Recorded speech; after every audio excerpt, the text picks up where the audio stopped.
Welcome to Easy Electra. In this video, we'll design motor control ladder logic in Studio 5000 PLC step by step. Let's get started. Step 1. Creating a new project.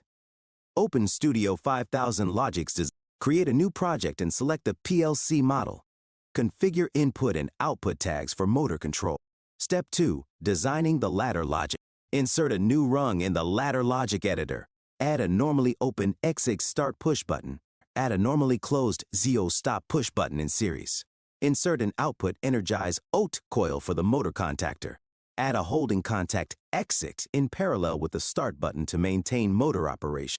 Include an overload relay SHIO in series for motor protection. Step 3. Assigning tags.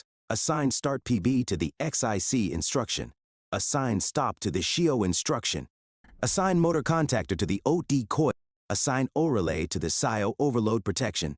Step 4. Testing and simulation. Verify the ladder logic for errors. Download the program to the PLC emulator or physical PLC. Monitor real-time status of inputs and outputs.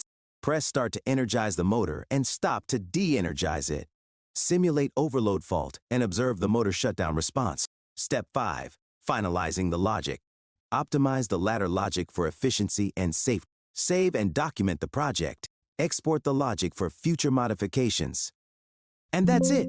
You have successfully designed motor control ladder logic in Studio 5000 PLC. If you found this tutorial helpful, hit the like button, subscribe to Easy Electra, and turn on notifications for more automation tutorials. Thanks for watching, and see you in the next video.